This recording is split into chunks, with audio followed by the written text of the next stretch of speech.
you've got a queer black woman walking into the room, and you're always met with a little bit of resistance anyway. And I think that when you're met with resistance, you kind of have to find your way around it, and the only way around it is to be comfortable in yourself. After seeing this film, it feels like it's coming out at the perfect time because it has so many powerful messages about empathy, standing up for what's right, and also empowering and embracing those who are othered by society. What message resonated with you the most, and what message do you hope audiences take away when they go see it? I mean, to me, one of the most important themes, I think, is empathy, having the ability to change. I hope that people will see it and be forced to look outside themselves and maybe look at how they can have their, I say this all the time, but have their bubble popped by the people in their lives and how they can become better. I think you can always become more and more good. Cynthia, when you were on our THR Songwriters Roundtable, you had a really special moment with Julia Michaels where you encouraged her to own her power. I love that clip. It's really important for you to be able to sit in the power of being able to make other people's dreams come true. And that idea of owning your power, I feel like, is really applicable to this movie. Right. For each of you in your own lives and careers, when do you feel like you started owning your power, and how did you get to that place? I think I've kind of had to do it sort of early on, because I don't think sort of like the choice isn't, I haven't really had the choice to do either, because I think whatever room I step into, I come in looking like this, you know? Which is, thank God. Well, I mean, not like this, but you know what I mean, Thank in the God. skin, and you know, you've got a queer black woman walking into the room, and you're always met with a little bit of resistance anyway. And I think that when you're met with resistance, you kind of have to find your way around it, and the only way around it is to be comfortable in yourself so that you don't end up swaying from it. Right. That doesn't necessarily open all the doors, but it does still you a little bit, you know, and at some point the doors will open, and I'm lucky The right that they ones have will. the right ones. Right. And it's not easy to do. No, It's really not easy to do. no. But we're forced to. Yes. And thank goodness. I'm glad I get to do it. Me too. Why, Miss Elphaba? Look at you. You're beautiful. This movie is just magical and awe-inspiring from start to finish, and I feel like a lot of that has to do with all of the real sets and having those versus CGI. How did those real practical sets aid you in bringing these characters to life?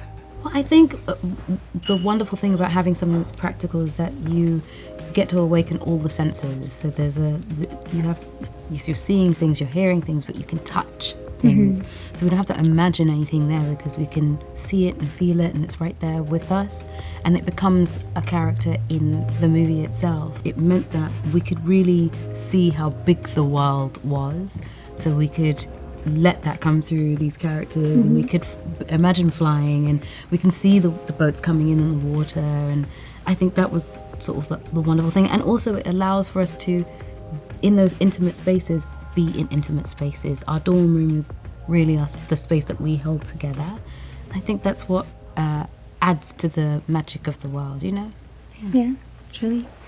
Ariana, I saw you on Broadway in 13. What? In 2008. That is Amazing. so insane. What would that young Ariana making her Broadway debut feel about playing this role and being in this movie?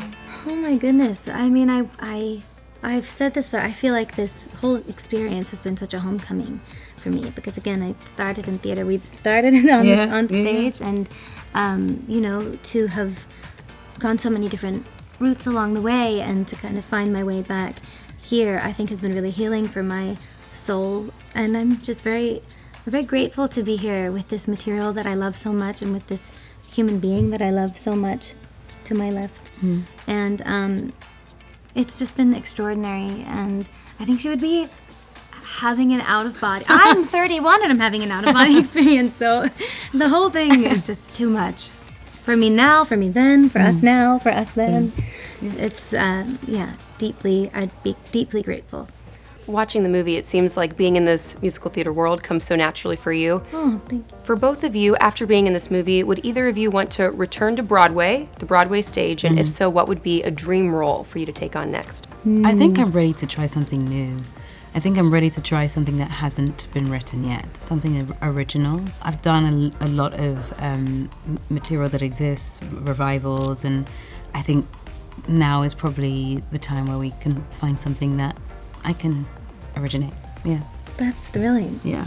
I love that. Yeah. I'll do anything. I'm around. And I'll send a tape.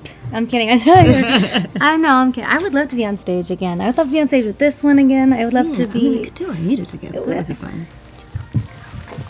That could be fun. I would fall out. Yeah. But That could be fun. I would die. You want to try? Yeah, I want to try.